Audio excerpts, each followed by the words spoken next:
कहानी है किसकी पत्नी हो। अगर आपको हमारी कहानियाँ पसंद आए तो प्लीज़ हमारे चैनल को लाइक, सब्सक्राइब और कमेंट करना ना भूलें ताकि हम आपके लिए नई नई कहानियाँ ला सकें। धर्मपुर नाम की एक नगरी थी और एक धर्मशील नाम का राजा राज करता था। उसके अंधक नाम का दीवान था।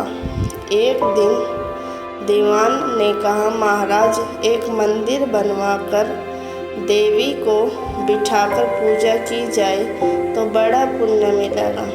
राजा ने ऐसा ही किया। एक दिन देवी ने प्रसन्न होकर वर मांगने को कहा। राजा के कोई संतान नहीं थी, इसलिए उसने देवी से पुत्र मांगा। देवी बोली, अच्छी बात है, तुम्हें बड़ा प्रतापी पुत्र प्राप्त होगा। कुछ दिन बाद राजा को एक लड़का हुआ। सारे नगर में बड़ी खुशी मनाई गई। एक दिन एक धोबी अपने मित्र के साथ उस नगर में आया। उसकी निगाहें देवी के मंदिर में पड़ी। उसने देवी को प्रणाम करने का इरादा किया। उसी समय उसे एक धोबी की लड़की दिखाई दी जो बड़ी सुंदर थी।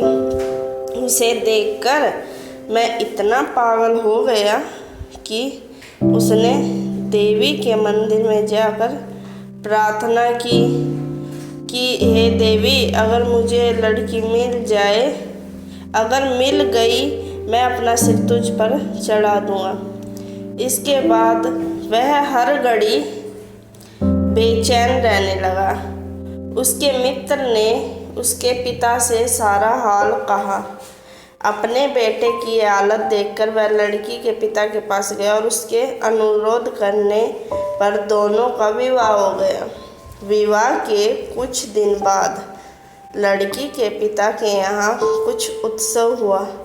इसमें शामिल होने के लिए न्योता आया। मित्र को साथ लेकर धोबी और उसकी पत्नी चले। रास्ते में उसी देवी का मंदिर पड़ा तो धोबी को अपना वादा याद आ गया।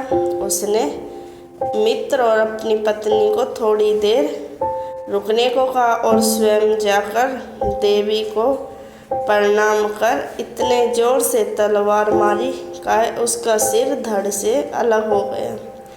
देर हो जाने पर जब उसका मित्र मंदिर के अंदर गया तो देखता है क्या उसके मित्र का सिर धड़ से अलग पड़ा था। उसने सोचा, यह दुनिया तो बड़ी बुरी है। कोई यह तो समझेगा नहीं कि इसने अपने आप शीश चढ़ाया है। सब यही कहेंगे कि इसमें इसकी सुंदर पत्नी को हड़पने के लिए मैंने इसकी गर्दन काट दी।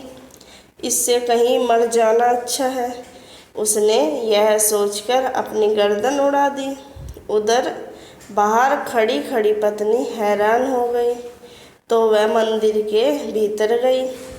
देखकर चकित रह गई। सोचने लगी कि ये दुनिया कहेगी यह बुरी औरत होगी, इसलिए दोनों को मार आई।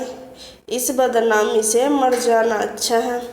यह सोचकर उसने तलवार उठाई और जैसे ही गर्दन पर मारनी चाहिए कि देवी ने प्रकट होकर उसका हाथ पकड़ लिया और तभी देवी ने कहा, मैं तुझ पर प्रसन्न हूँ, जो चाहो सो मांगो। स्त्री बोली, हे देवी, दोनों को जिंदा कर दो। देवी ने कहा, अच्छा, तुम दोनों के सिर मिलाकर रख दो। घबराहट में स्त्री ने एक दूसरे के सिर एक दूसरे के धड़ से जोड़ दिया। देवी ने दोनों को जिंदा कर दिया। अब वे दोनों आपस में झगड़ने लगे कि यह मेरी पत्नी है तो दूसरा कहता है कि नहीं, यह मेरी है। देवी, आप ही बताइए कि यह किसकी पत्नी है। देवी ने कहा कि जिस धड़ पर पति का सिर लगा है यह उसी की है।